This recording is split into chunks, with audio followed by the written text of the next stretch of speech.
We're Just Saying keeps you informed and involved in the efforts to make North Carolina a better place for everyone. Welcome to the conversation. Good morning, everyone. You're listening to We're Just Saying with Senator Vickie, Sawyer, and David. Like to be part of the show, 704-873-9929. Happy Good Friday, Vickie. Happy Good Friday. And I'm so grateful it's a Good Friday because you're here with me. I am. Sorry, I missed a couple of weeks due to Yeah. travel and some other stuff, but I'm glad to be back. Well, we didn't miss the week before. And I want to let you know how good of a friend I am to you. So if you remember 2 weeks ago for the show, David came to my office in Raleigh.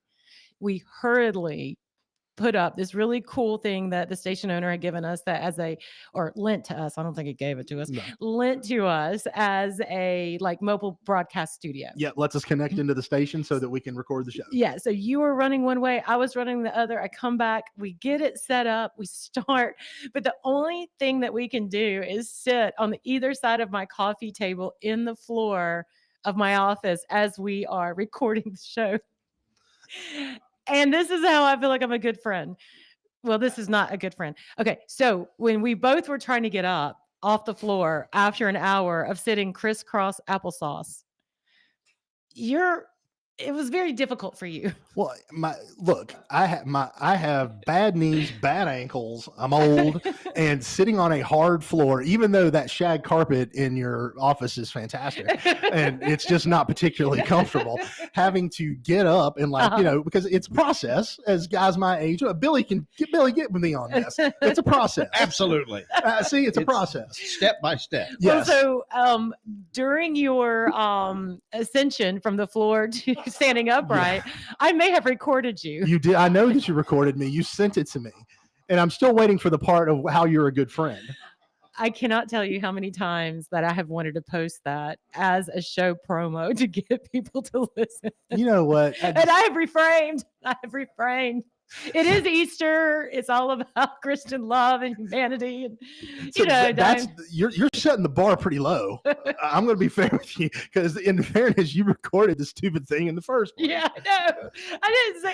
Let me tell you, Billy, what a great friend I am. Yeah, I let the air out of your tires out there, but you know what I didn't do? I did not key your car. That's so right. see Christian charity all over the place here on We're Just Saying. But if you're a very close friend of mine, I will happily share in person the video as a fun thing. Person, I swear. But you know what? I'm secure enough to know I embrace my elderliness. No. I embrace my bad joints. No. And I get up from a floor after sitting on a floor for an hour. I agree. Right? I'm not built that way anymore. I can imagine what I looked like when I was standing up. Yeah, I'm sure honestly, it wasn't the picture of grace.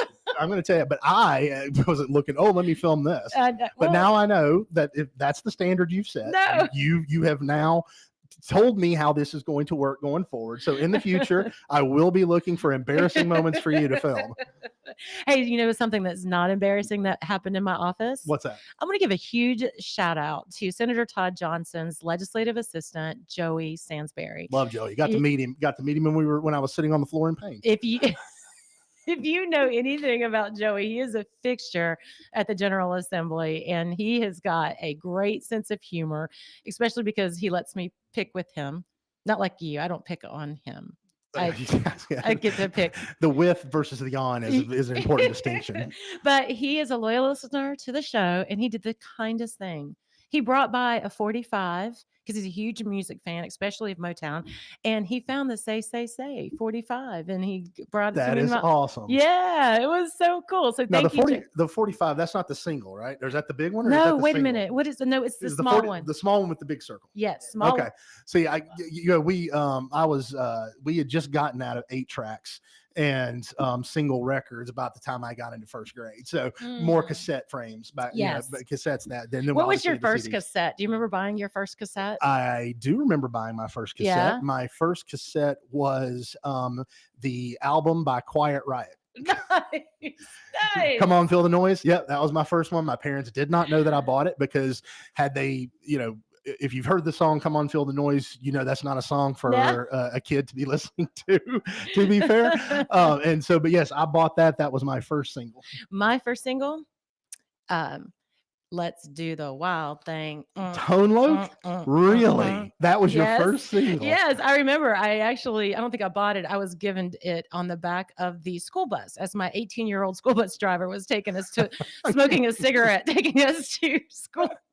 Things were just so much easier when we were Yeah. kids, wasn't it? 18-year-olds could drive us around to school, Yeah. stop and smoke a High school cig. seniors could drive us to school. Free range kids, man. Yeah, That's I how we know. were. But That's no, that's right. pretty cool. Yeah. I love me some Tone Loc. Yeah. I love. I've got Sirius satellite radio, so I spend a lot of time on the 80s, 90s section. Yeah. And Classic Rewind. Yeah. Shout out for Classic Rewind. So I guess this means we're at the point in our lives where we have kind of turned into our parents. Because do you not remember your parents? They always would listen to the music of their youth or their early 20s. So, like for me, it was all like 70s and that kind of stuff. And now I don't know that I listen to the new kid music. I don't really listen to any new pop stuff, I don't think. I don't either. I mean, since we had younger kids, I think Yeah. we migrated a little bit. Sure. My proudest moment as a father, when my eldest daughter was asked what her favorite song was Yeah. when she was in like third or fourth grade. She said, "Don't Stop Believing." And Oh, so so I always played that because yes. you're going to listen to the music I want to listen to Yeah. when you're riding in my Yeah. car. And this is before they got their headsets and everything like that and their own stuff. But Yeah. my kids are big fans of the 80s and Mhm. 90s music, and I generally listen to that too. My parents were the same. A lot of 60s and 70s Yeah. stuff. Yeah. I always found it very annoying because they loved the AM station in town. And here's how I know that you evolve as a Okay. person. Okay, as a kid, I hated green beans.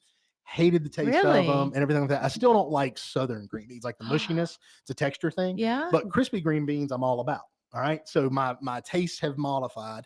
I tried a bowl of Cocoa Puffs the other day because Uh-huh. my daughter had brought some home and it was disgusting. And I used to Really? think Cocoa Puffs were fantastic. So something's happened to my taste buds. Yeah. But also, my parents loved Paul Harvey.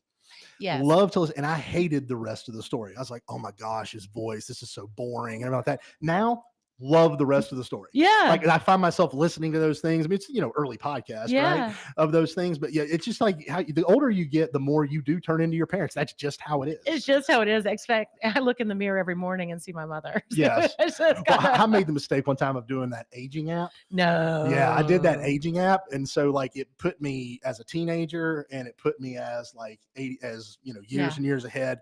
The years and years ahead was my father. I mean, it Oh. was from the nose to Yeah. I mean, everything. It was my father. And then the funny thing was the younger one was my nephew, who is my Aw. sister's nephew, like looked a lot like him. So Yeah. it was pretty interesting. But, I think that as I have gotten older, my ability to get up off the floor, my music taste and stuff like that, my music hasn't really evolved. I just Mine like what I hasn't. liked when I was a kid. Yeah, mine too. But you know what I don't like though, that I don't think I can ever evolve to? What's that? Sitting 5.5 hours on the Senate floor listening to over 50 amendments to the Senate Oh, budget. it was that time, wasn't it? Budget day. Oh, it was rough. What was your favorite amendment? Hmm. Because there had to be some doozies thrown in there. There was actually an amendment that we had a Democrat had put in of Senator Grafstein, about the DMV and some of the things that they wanted to do. And I was like, hey, can you remove that amendment? Because we're actually looking at doing that. And so it's kind of this thing. So, okay, guys, go into the budget. This is just step 2 of a 4-step project. Remember, the governor does one, then the Senate does one, then the House goes and puts their version on what we did. And then we always say, look how terrible the other person is. They're so stupid. They didn't do what we wanted them to do. So then they all get into a room at the end, and it's called a conference. And so folks then go through and try to get their priorities done in a $34 billion budget. So that's kind of where we are. So sometimes, and actually my girlfriends I was with last night, they said, hey, I can't believe you guys only did like 1.25% for teacher pay. And I was like, guys, look, this is just the middle of the sausage making. That is like a first offer basically to the negotiation, because House traditionally will come in with really a lot higher teacher raises and those kind of things. And then we always meet in the middle sometimes. Sometimes not. sometimes not. Sometimes they just all go home. Mm-mm. But so yeah, so during that, this was the Senate's unveiling of their budget, and then during the committee process, in fairness to Democrats, yes, they got to see it on Monday. I got to see it on Monday. I just got to see it a few hours before they did. And it is a large document. So you got the money, and then you also have all of these provisions. And so the money is straightly what you think of it is, but the provisions are like policy in there too. And it's a lot to absorb all at one time. And then when I got it, they give you, I have a picture of it, like my two, the budget, what I had to look at when we got in there Monday at like noon was like at least 5 inches thick, Mhm. 6 inches thick. And you're looking through like, oh my God, what is all of this stuff? And so Democrats really, they did have an opportunity, they extended an opportunity to have central staff come in there and they had declined, but they did the best they could. So as the bill moves from Monday to Thursday, there's opportunities to present amendments during that time. And so Democrats chose to just offer all their amendments on the floor at the same time, which caused a lot of trouble. Did But the amendment for did the budget line item or amendment for the North Carolina Pro Wrestling Hall of Fame make it in? much to my chagrin, it did not make it to this I point. swear, But again, you can't rely on people. You can't rely on these people, Billy. My gosh, I mean, that and Raise Up is now that's a modern song, but Raise Up is the official hip hop song of North Carolina. yeah, I I mean, come know. on, those are the only two bills I care about this year, and you couldn't even get them in. Well, I mean, again, this is just the second step of a four-step process. And, Okay. there's always hope. Hope rings eternal. But so yeah, so there were some amendments that really I feel like what they did is they put the bills that they had filed or were going to have filed and then just turned them into amendments and then put them on there. But there's a lot of conversations. Most of the amendments were surrounded around removing money from the Opportunity Scholarship, which, that's definitely a punching bag for the Democrats, but also in another one of the other amendments though, or not amendment, but a conversation that one of the Democrats have brought forth is that this budget will cut the funding that we as a state send to private universities. So that means Wake, Duke, even I even represent Davidson College. And if you look at some of these private universities endowments, it's like, you guys really don't need that kind of money. Mm-hmm. But so the Democrat, she was very nice, but she was saying that we should not cut the funding to these higher ed schools. And I was sitting there going, oh my gosh, you hate opportunity scholarships, which is public money going to private K 12 schools, but you love public money going Going to to private private universities. college universities. I'm like, Yeah. wait a Well, minute, and- that doesn't And to be reconcile. fair, I mean, they already enjoy tax exempt status, which I think is suspect because these universities, when you look at what they charge, Oh gosh, I mean, 60K. 60K. It's 62 or 63K a year for Davidson, Wake, and Duke. And so, and then you add to that, and good for them that they have had alumni who have Yeah. been very successful and provided them an endowment, the Duke company, and everything like that to the university. But you're talking, I mean, there's this debate going on about Harvard right now and Mhm. Trump, battling them on their policies and things like that. If you have a problem with public money going to educate K-12, then then if you're going to be consistent, you should have a problem with it going to educate college. Yeah, It just be a thing. Then, and especially colleges that in effect they don't need that money. right. The interest alone on a $53 billion endowment Yeah, is astronomical. yeah, And so you don't need that money. right. That money could be redirected somewhere else. And given Right. the fact that you charge 60K, like how do you justify that? Like, why is it that it's 20K for UNC Charlotte? It's what do you get at Wake that you don't get at UNC other than the name? Go Niners. Other than the name. Go What do you get? Niners. I don't understand what It you is get. it is the name and the connection, and it is a I guess a brotherhood or sisterhood of folks who can proudly wear their Duke pride or whatever. Because I Yeah. mean, I'm other than I don't know, but yeah. So that was like kind of one of the ones that hit me. There was another DMV provision, and we asked Senator Grafstein to remove it because we didn't. So if you put in an amendment and we call it lie on the table, then the rules of the Senate say that that substance of that amendment cannot be brought back before the body without a 2/3 majority vote. So when they were saying in putting all of these amendments up, if they were to be tabled, that means they're off the for discussion for the next year and a half. And so Senator Grafstein was very kind and removed the amendment because I didn't want things to get muddied as we move forward because there is a huge huge problem with DMV, guys. I know that I had seen it in years, and we've been talking about it over and over again, but it's really hurting people hard Hmm. right now with that May 7th Real ID deadline. Now, remember, this deadline was really, it's been punted like two or three times by the federal government. So this is, all of us procrastinators out there, me included. I mean, we're stuck now in all these long lines. I mean, it is really, really bad. The renewals are coming up, and you have to go in person because you can only do that online one time. And we're looking at different ways to at least stop with the renewals, maybe give it a 2-year time limit, and didn't want to get that taken off. Hmm. I do want to give a shout out to another Democratic senator, Michael Garrett. He was very cool. So I don't know where this tradition came from, but we always make a bingo card and play bingo during budget debate.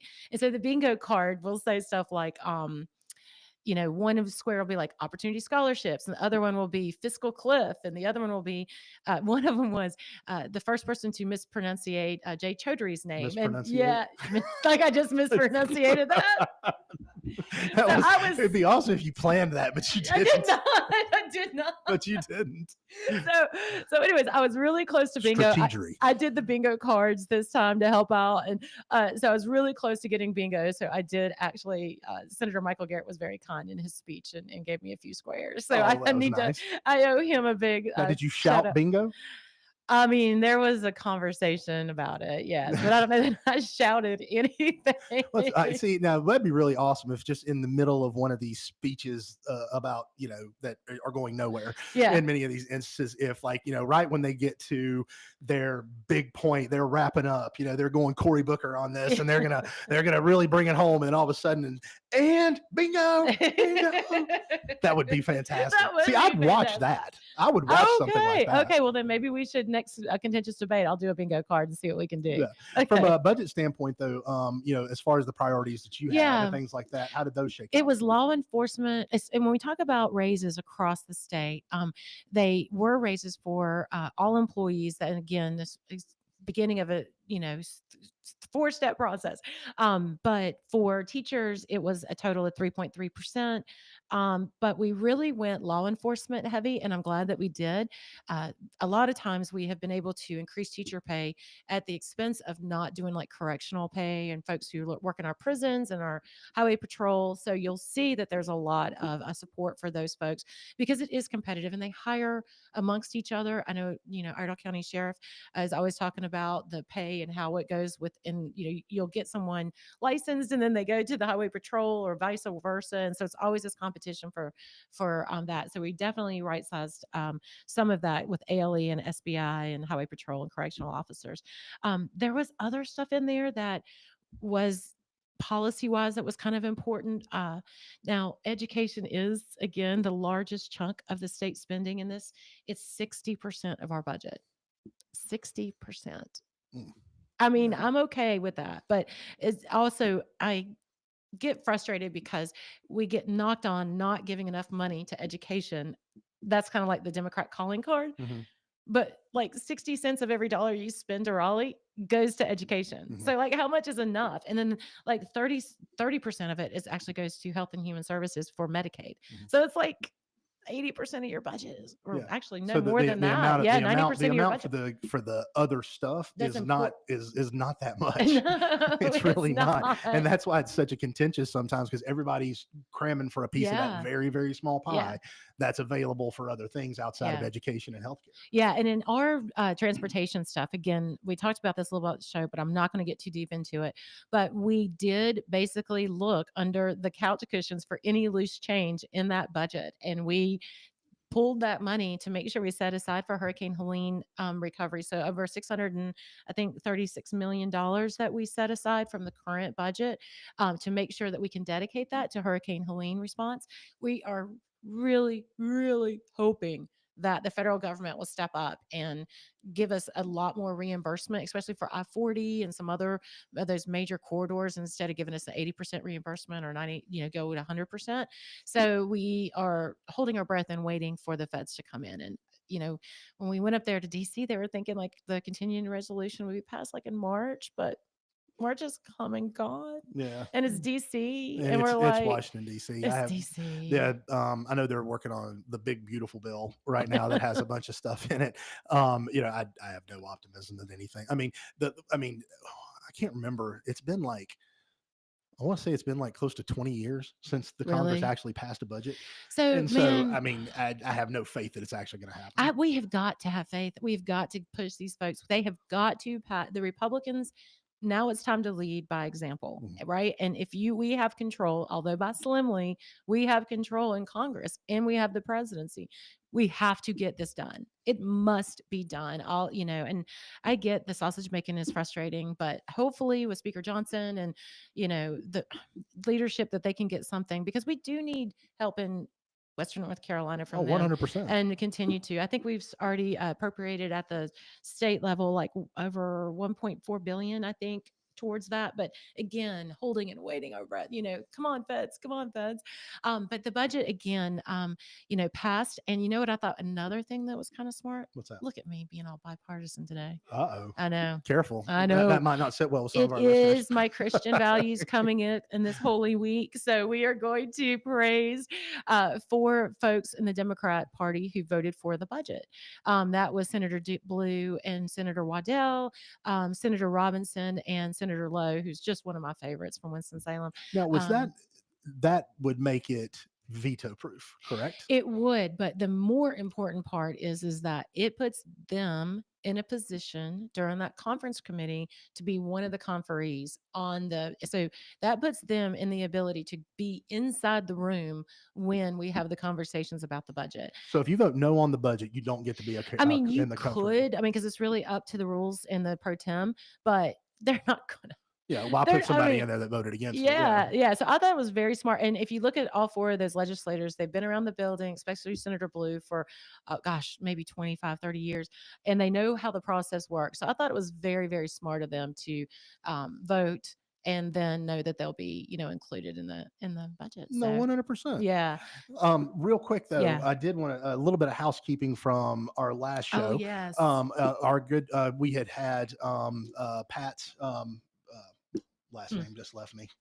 So we had Tammy Fitzgerald. Tammy Fitzgerald, that's with right. NC Values on the show, explaining my big, beautiful bill to protect women. Exactly. And one of the stories that was told was about a transgender student at UNC Charlotte Right. who had gotten roomed with a girl and everything like that. Our friends over at UNC Charlotte reached out, did some digging into that. They said they could not find any record of a complaint or anything like that. Not saying that might not have occurred, didn't have, but they reached out and said, look, we've got no complaint filed on this. We've got no report on this or anything like that. So we did want to make sure that we offered that up, Sure. for our good friend Betty Doster over there, because they did take the time to look into it and they didn't find a record of it. Again, not saying that it didn't happen, but there was no complaint filed. They are not complacent in not doing something about something because nothing was ever filed. Yeah, and so in speaking with Betty too, she had mentioned that anytime for any reason, not just for transgender, if a student feels unsafe in their dorm, they will work with them to find them different housing or to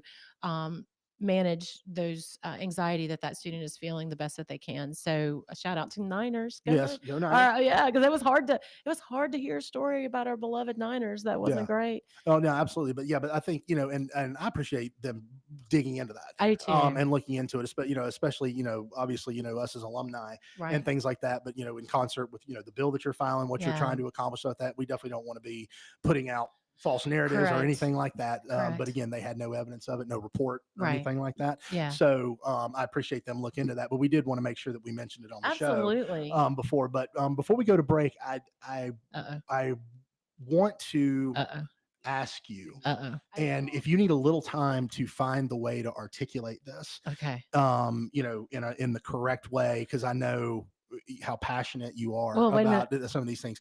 I don't articulate very well, even if I have, because I am not afraid to mess up a word. That's true. I mean, I will make up my own vocabulary. I mean, well, all words are made up, right? I mean, to be fair, all words are made up. But I do want to hear your thoughts and just how you've been inspired and ready to move forward.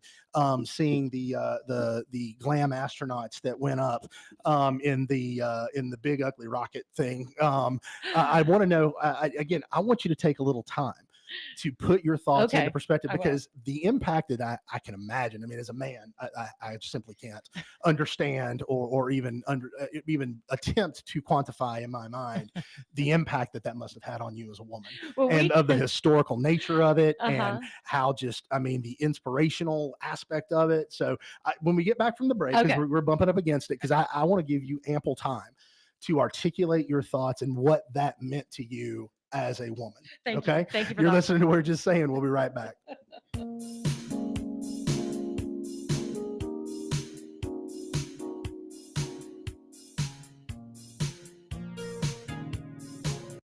We all play a role in keeping our community safe. Every day, we move in and out of each other's busy lives.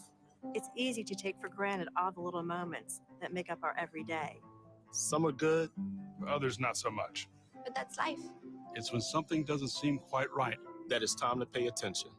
Because only you know what's not supposed to be in your everyday. So protect your everyday. If you see something suspicious, say something to local authorities. Bravo, Brenda. You've always been a saver. Price matching your price matches. The self-proclaimed queen of extreme couponing. But this time, you've truly outdone yourself. By saving for this electric vehicle, you're locking in up to $1,000 a year in fuel and maintenance savings, which will leave you saying, cha-ching, every time you unplug. Good for your wallet, great for the planet. That's the power of EV. Sponsored by the NC Clean Energy Technology Center and the North Carolina Association of Broadcasters in cooperation with this station. Plan on flying? It's time to upgrade to a Real ID. Because in order to board domestic flights, your driver's license or state-issued ID must be a Real ID, or you'll need another acceptable form of identification. So don't wait. Find out how to get your Real ID at tsa.gov/RealID. That's tsa.gov/RealID, or visit your local DMV. And then you'll be cleared for takeoff.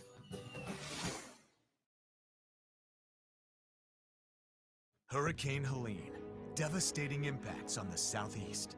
Now it's time to help the people and communities who need it most. To make a one-time financial gift to the American Red Cross and enter how much you'd like to donate, or go to redcross.org/donate. Together, we will make a difference for those recovering in hard-hit communities.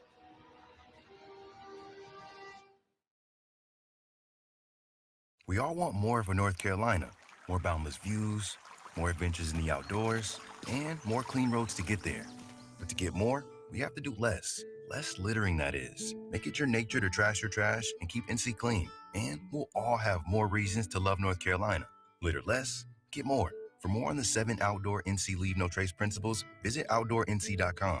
Sponsored by the North Carolina Association of Broadcasters and Visit North Carolina, a part of the Economic Development Partnership of North Carolina in cooperation with this station.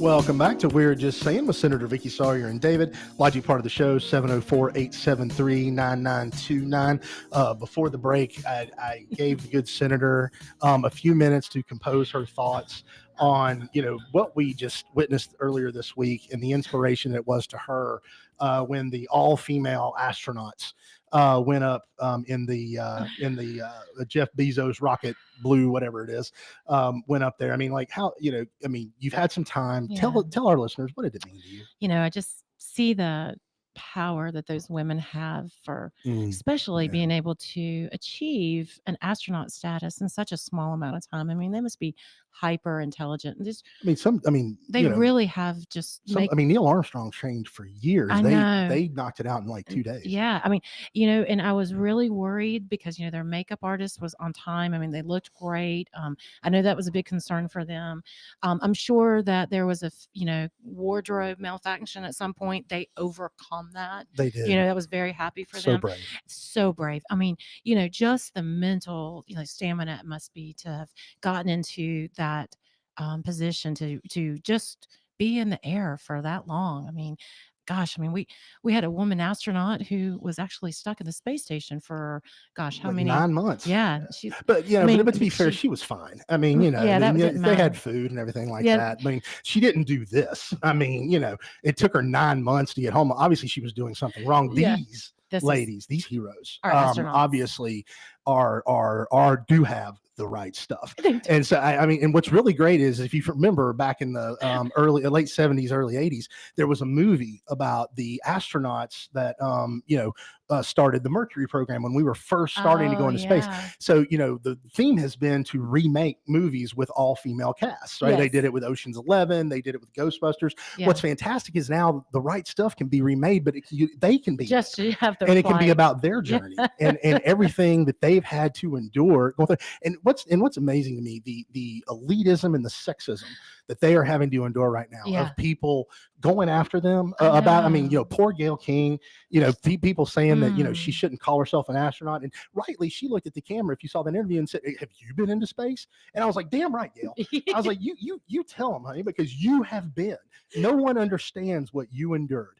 And I don't want to shortchange Katy Perry. Oh, I know. And her being, she said how she was talking about how connected to love she felt.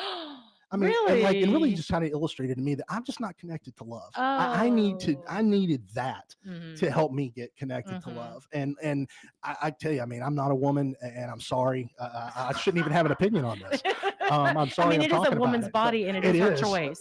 Yeah, absolutely. Yes. And I recognize that, Yes. and I support that, and the journey that they went on with this. But it was just, I'm sorry. Are you getting emotional? Sorry. I know. I'm going to start training for a marathon tomorrow. I'm so inspired. Because I need to be composed for the last 20 minutes of the show. Isn't it crazy though? Like the amount of just tomfoolery that is about that. I mean, like, it's cool. You into space. Just be cool about it. Like, why is it the spin that I am woman, hear me roar? I'm like, dude, it's something cool. I mean, I can't wait for Elon to take me to space. Although I don't know. I don't do heights very well. I think I'd be super, super scared. You're never going to space.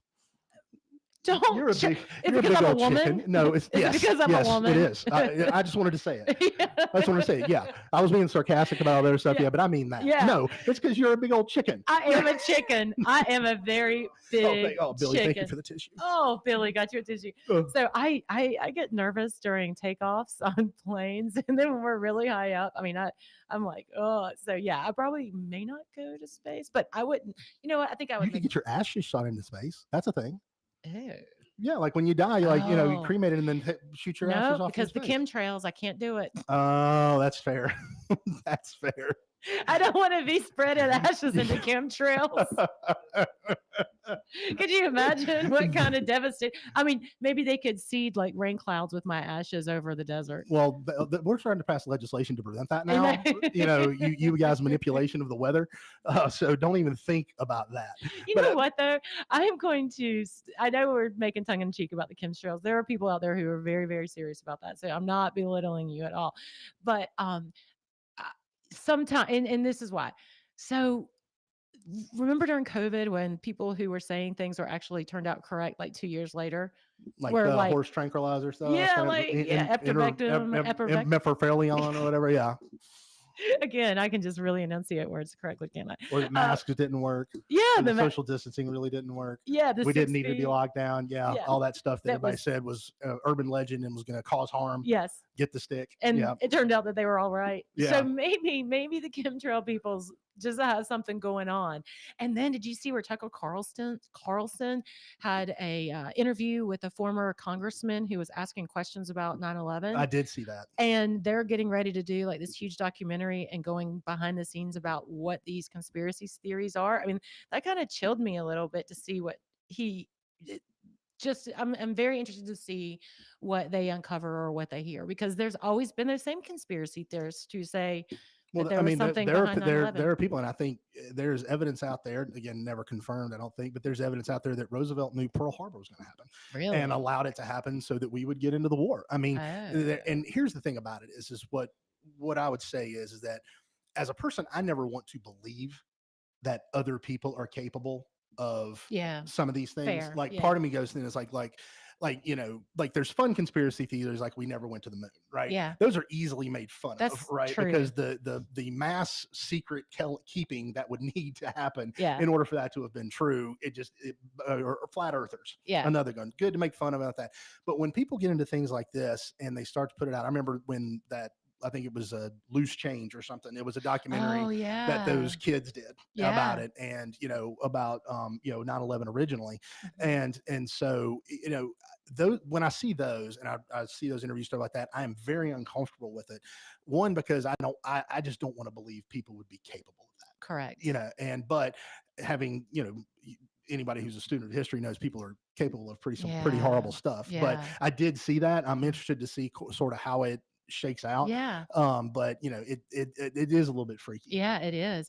You know what else is a little bit freaky? What's Well, that? it's not really freaky, but it is in the news, and you'll see some things on I-40 with billboards, and it's this whole election that has not been decided Oh between, yeah. yeah, current Court of Appeals Judge Jefferson Griffin versus current Supreme Court appointee Allison Griggs, and you'll see and you've heard like they're going trying to disqualify 60,000 or 65,000 votes. And David, you and I were talking a little bit before the break, and maybe this is a little break from what the party line may be, but I think we both shared some concerns, but also some interest in the race, right? Yeah, I mean, obviously wanted Jefferson Griffin to win, and Mhm. I think, but when I will say that when the ruling came out at basically 60,000 voters had to validate they were who they said they were in the next 15 days. Here's my problem. I want to make sure processes are followed. I want to make sure that the law is followed. Elections are always going to be tough because when you see evidence of that and you protest it and everything like that, if it goes back your way, well, the election was rigged. Like there's no winner in these situations. Mhm. If the votes are overturned and he goes in there will be people who will scream bloody murder Right. that it was rigged and everything like that. And then Right. you've got people on our side who say these 60,000 votes were quick. Well, yeah, you know what? They probably are. So Mhm. shining a light on the process, shining Yeah. a light in determining those things is critical. It just always becomes very tough Yeah. if it says, well, are we overturning this now? And then it sets up its whole set of problems. So Yeah. it's one of those deals where there is no winner. There is no good solution. If Correct. in fact this occurred, there's no good way to remedy it. Yeah. It's going to be messy. It's going to be ugly. Yeah. And there's just no good way to do Yeah. it. And so for those of us who haven't been paying attention to this part of the story, remember we had the election back in November, and on election night, Allison Riggs was a loser, Mhm. right? Jefferson Griffin was ahead. But then as they were counting absentee ballots and military and overseas ballots, next thing you know, the lead Mhm. chips away and chips away and chips away. And then after that cure process, Allison Riggs is the leader by 724 votes. That is really hard. Yes. And I can imagine as a candidate, you would feel like the election was stolen from you. And so of course, Judge Griggs, not Judge Griggs, Jefferson, who has been on the show, went and said, hey, look, like this just doesn't add up. Like, why is it that I was ahead by, gosh, it was thousands of Mhm. votes. And then at the end of when you guys are, looking at these ballots, I'm behind. It doesn't gen out.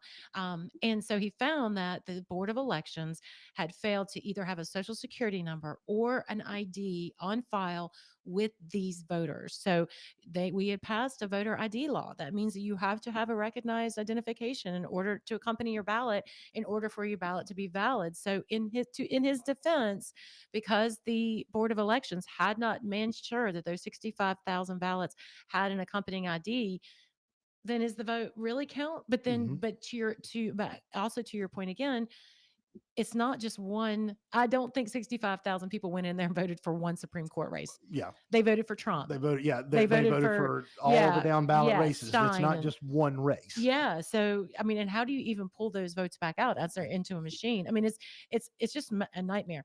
But I will say that I do appreciate the challenges because then it is really putting a spotlight onto the issues that our state board of election has, especially with the law for voter ID coming through. So that I'm very happy for that we can make sure that this does not ever, ever, ever happen again in the future. Well, and I think what it ultimately what I hope comes out of this is because I don't think we'll see the election overturned. I don't. Mhm. That's just so difficult to do.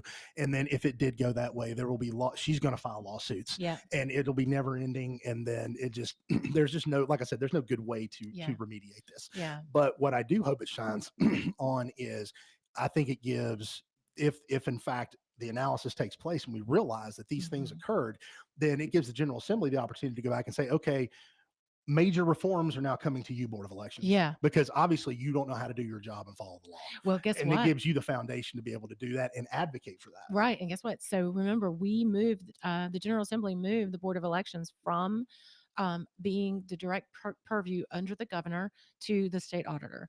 And so we are definitely, and that is absolutely, I think it's probably being, I know it's being challenged in court, but we, part of this budget was to fund additional resources for the state auditor to be able to take that over. And to me, it just makes sense. Now, other states, the governor doesn't have it.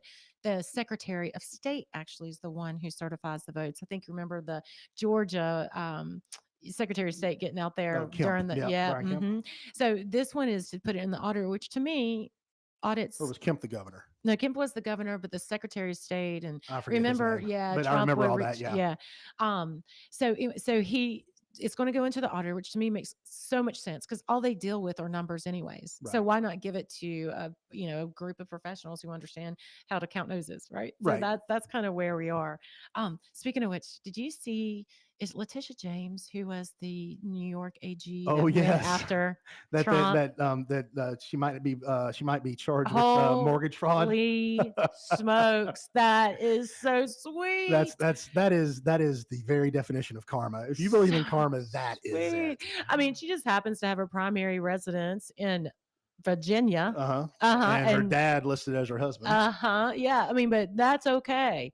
It's like the people who always are committing the crime are the worst ones that will be the accuser of someone who isn't. Gosh, yeah. You know, Well, to be like, fair, I mean, she obviously understood what was involved in the crime because she's the one who dug it out. She's executing. She's like, hey, you know what? I've done this. I can get Donald Trump for doing this. But what's funny is what she got Trump for is very different than what she has.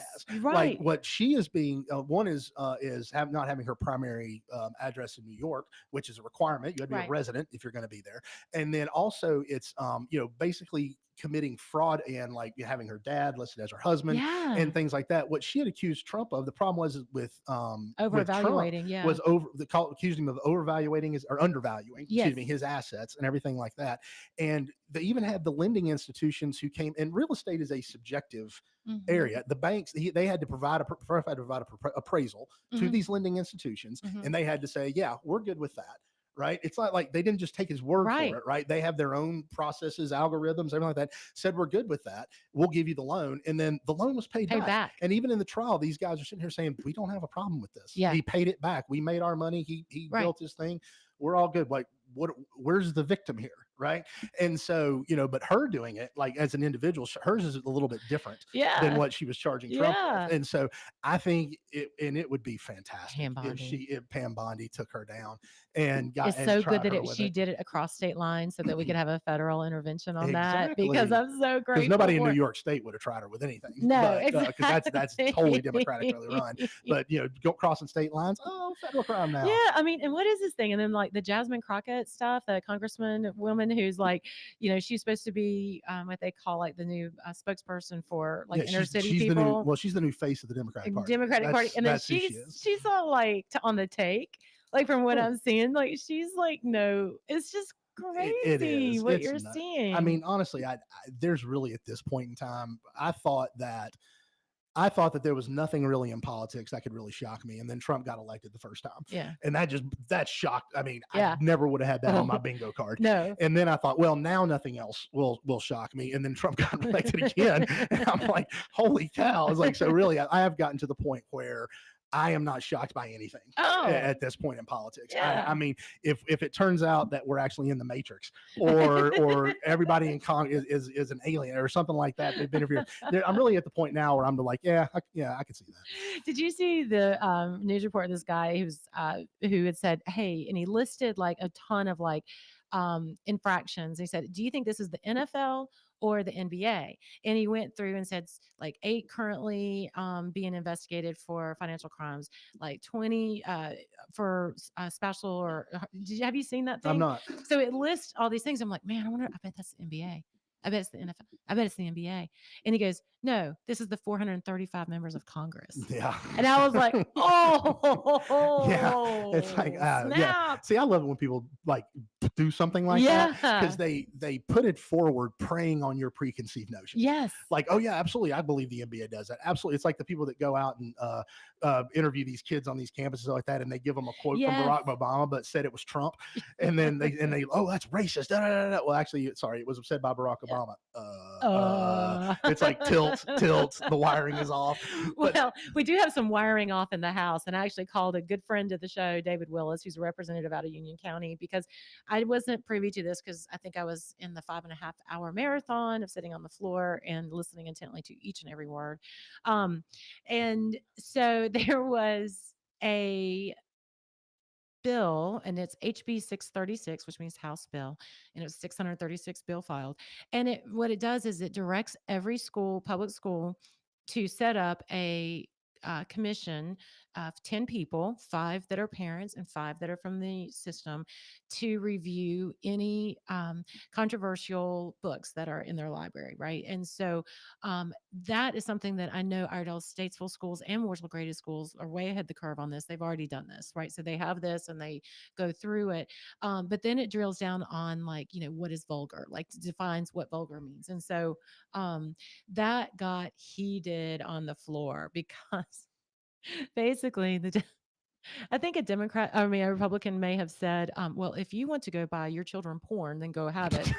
But I don't think it should be in our school library. I can't imagine why that got I heated. don't know why that got heated. That's funny. What was it? When it? I can't remember which justice it was when when the pornography thing got up to the Supreme Court, and his comment was, "I don't know how to define it, but I know it when I see it." Yeah. Good luck defining what's vulgar. Yeah. I mean, and here's the way I think this ought to work. You get people from the people from the system, parents from the well, I'd like to see it work. Parents from the district and people of good conscience can agree what is appropriate for a child to read. If you want to sit in that open forum and advocate for a book that is blatantly sexually explicit and things like that to be in the hand of a 4th grader, I challenge anybody to really be brave enough to do that unless they're surrounded by a bunch of people who do it. And so I really feel like that people of good conscience could get together and say, hey, look, you know what, that shouldn't be in the elementary school library. I mean, I remember when I was in high school, we had Madonna's book in there, and there were pictures of her naked in it. About faith. That was not the coffee table book. Like an actual book about her. It wasn't an autobiography, it was a biography, but it had pictures of her in it, and she was naked in them. And it became this big thing. It's like, hey, have you seen the naked Madonna? Did you check it out? No, you didn't check it out. That'd have been weird. Like you went to the library and found it and like looked at it while you were in the library and then put it back. Like that's how it worked, Vickie. Well, especially in Candler. Well, yeah, exactly. Because you don't want to be the weirdo that checked out the Madonna book. But I support these families. I think it's a great idea, and get people from the district like that. And you would hope they can just find some. What is this fixation of these folks who want to put sex in front of children's faces and talk about it all the time? That is a family conversation. I don't understand why they are so hyped up about sex and transgender and homosexual, heterosexual. Let's just stop talking about sex and start talking about reading and writing and history and things that are going to further your mind. Why is this whole like trend of sexualizing children is just so perverted within itself? And this is just one of those bills that is trying to take that out. And I don't think teachers are necessarily want to go in and talk about sex with children. No. But for these advocates who are sitting there talking about this is like a book burning and a book ban and all this other stuff, like, again, if you want your child to be, if you want to buy your child porn, then go right ahead. I guess. Not that you said that. Yeah, simply quoting somebody else. But and then if you look at your phone and your children's phone, I mean, there's the world in there, right? Of all of it, you can Google any perversion that you want, right? And so why is it even in the conversation at school at all? I don't get it. I think the people who are advocating for things like that or maybe not advocate, but that will not stand up and say they have a problem with it. I think it's broken into a couple of different segments. I think there is one segment of to be fair, deviant-minded individuals Yeah. who have worked their way into our education system. I just Mm. believe it's happened. Right. Now, I mean, and that's not there's just statistically, it's just a fact. Sure. And the people who are, if you look at the people who push these things and stuff like that, they look how you and talk and act how you think they would. Yeah. Somebody who's okay with this. Yeah. Then I think there's a segment that is just too woke that their brain is just shut off. Yeah. And they just don't want to be judgmental. They don't want to be a Right. bigot. They don't want to be accused of being a homophobe, transphobe, any phobe or whatever like that. They just don't want to be. So they just go along to get along in that segment. So, And then I think you've got the people on the rest of it that are just like, this is sick. We really shouldn't be doing this. And then there's a segment that are just kind of like, I'm just going to shut up and like not even engage in this conversation. Have you read some of these books or seen some of these books? No, I have not. Oh my gosh. Okay. So quick story. When this subject first came up, it was really hot, and there was moms. Not like hot, like it was really like. Yeah, let's clarify to make sure that it came over the right way. The way you inflection is important here. It was like a hot topic. Yes. No, like the storm. not like so hot. No, it's Yeah, like I know. a hot topic. So- I'm sorry, Billy. So anyway, so we're sitting in rules committee, and there was a group called Mom for Liberties, and they've been all, they actually went nationwide, and then this group was very, very into getting rid of these books or having this group. Anyway, so sitting in rules one day, and a Moms for Liberty member came up, and she said, "I've got 2 minutes, so I would like to read a passage to you from a book." And I mean, I was like sitting there kind of listening, not listening. And then she started reading like all the words that was in a 4th grade recommended reading book. And I was just like, like to this day, I still remember that meeting because it was sexually graphic content about 2 young people exploring each other's bodies with things that wasn't We attached to got their it. body. We got it. We got it. Okay. I just wanted to tell you. I was like, oh my God, that was the most interesting and kind of creepy meeting I've ever been to. And she did it with a straight face. God bless her. She just got up there and read it with a straight face. But again, this isn't about banning literature that is in all literature in your school. It's really just setting up a committee of concerned parents and administrators and teachers to come together when they see a book that may reach a vulgar threshold that they can review and see what's right for their own district. Yeah, That's it. I think that's a great idea. Yeah, I guess. No, not because they were. It was pretty hopping over there in the house, and they were protesters. And I'm gonna tell you what, man. I appreciate folks coming to the General Assembly and definitely getting their voice heard, and I welcome them. But there's just like some perennial people who are just, it's like their hobby. I think it's just that they just get together and like this week is like, I hate protester. Elon. This one's like, next week is like, I hate. Well, they make them I think they make up to like $100 a day being a professional protester. But I mean, who like pays? I mean, I'm being naive here. Like, well, I think it goes from the federal treasury to USAID to Act Blue and then to the protesters. I think that's the money route. I'm laughing, but I think you're right. Oh, well, we do have a Rated X. Yep. Rated X. This is a good one. I gotta say, this person brought their A game. So are we going to do our normal? How do you want to do it? Because this one is a good one. This is an email. It's not from the X. Okay, I'll how are we gonna do that? I'll beep as you read. How's that? You're gonna beep as I read. I'll beep since we don't have the little button. Oh yeah, we don't have the button. Okay. I'll beep as you read. Okay. From Emma. Dear Senator Sawyer. Beep. You for restricting trans rights. Beep. You for being proud of yourself. Beep. You for thinking that you're doing good for being a hateful piece of. Beep. Beep. For hurting innocent trans girls and women. Beep. You, and I hope you lose every next election. Sincerely, Emma. Every next election. So I'd like to dive into that. I hope you lose every next election. Oh, yeah. So the assumption would have to be you're running in multiples, which you're not allowed to do. Or after losing, you could continue to just keep running. Yeah. And lose. So maybe what they want is you just to be perpetually running and losing. Maybe that's what it is. I'm gonna give him grace. I mean, obviously through their language that they were so angry. Yes. My goodness. Good. There was the anger was strong with her. Yeah.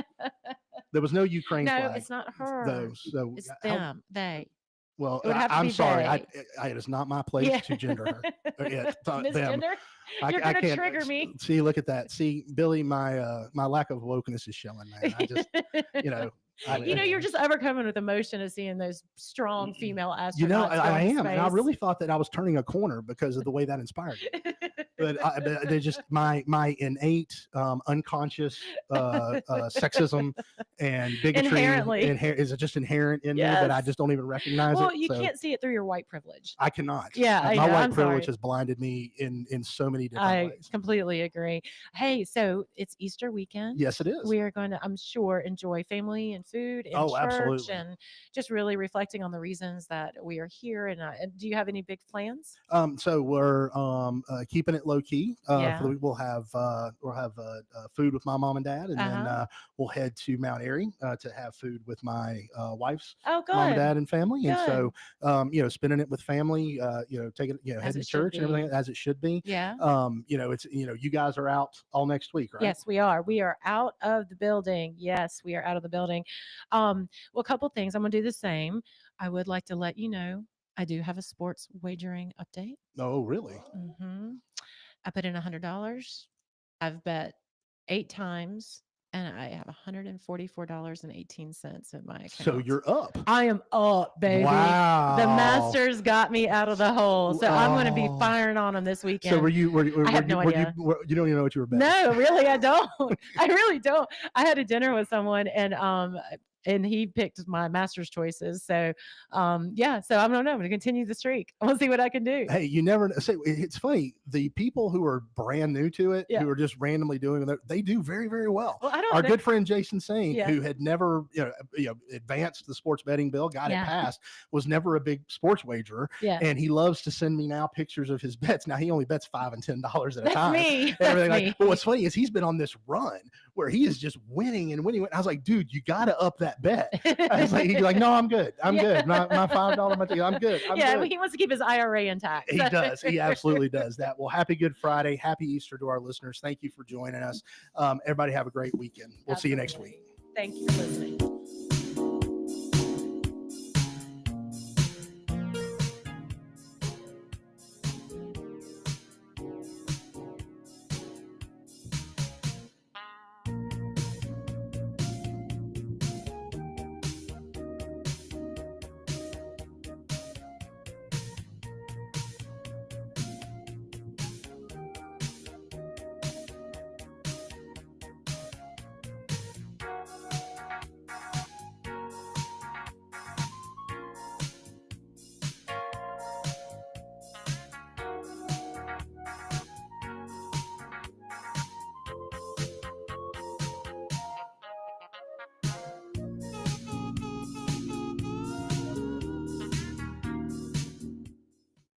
.50 AM WAME, 92.9 W225BD, Statesville. WAME and Bunce Johnson Funeral Home are proud to present our national anthem, Bunce Johnson, where every detail matters. Call them at 704-873-7223 or stop by their location at 705 Davie Avenue, Statesville for your